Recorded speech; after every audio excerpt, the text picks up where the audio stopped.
Visualization is right at the heart of my own work too. I teach global health. And I know having the data is not enough. I have to show it in ways people both enjoy and understand. Now, I'm going to try something I've never done before. Animating the data in real space, with a bit of technical assistance from the crew. So, here we go. First, an axis for health, life expectancy, from 25 years to 75 years.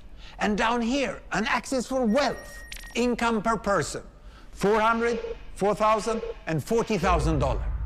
So down here is poor and sick, and up here is rich and healthy. Now, I'm going to show you the world 200 years ago, in 1810. Here come all the countries. Europe brown, Asia red, Middle East green, Africa south of Sahara blue, and the Americas yellow. And the size of the country bubbles show the size of the population.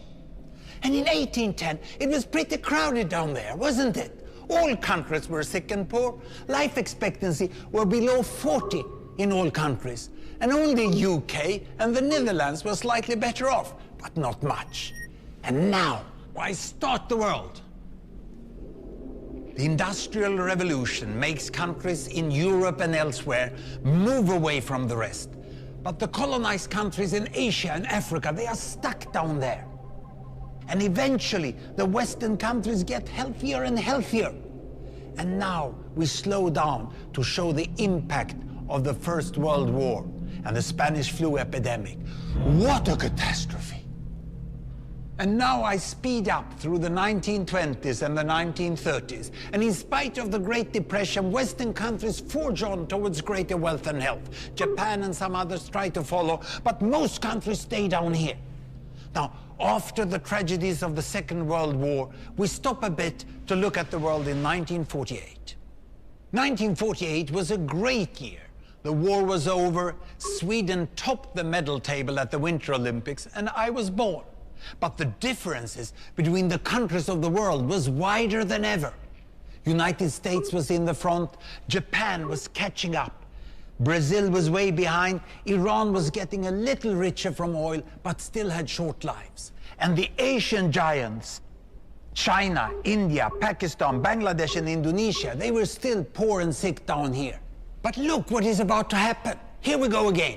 In my lifetime, former colonies gained independence, and then finally they started to get healthier and healthier and healthier. And in the 1970s, then countries in Asia and Latin America started to catch up with the Western countries. They became the emerging economies. Some in Africa follows. Some Africans were stuck in civil war and others hit by HIV. And now we can see the world today in the most up-to-date statistics.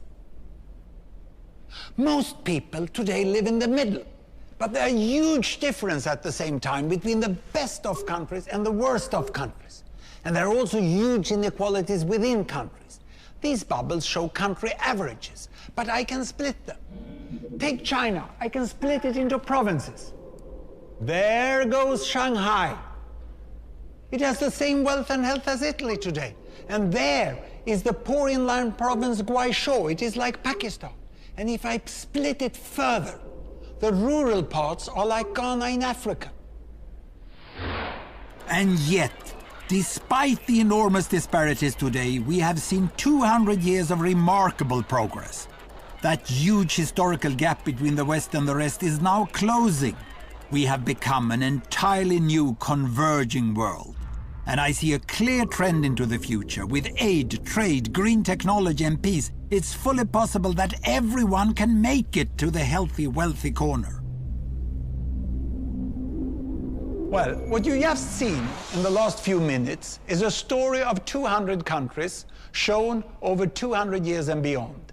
It involved plotting of 120,000 numbers. Pretty neat, huh?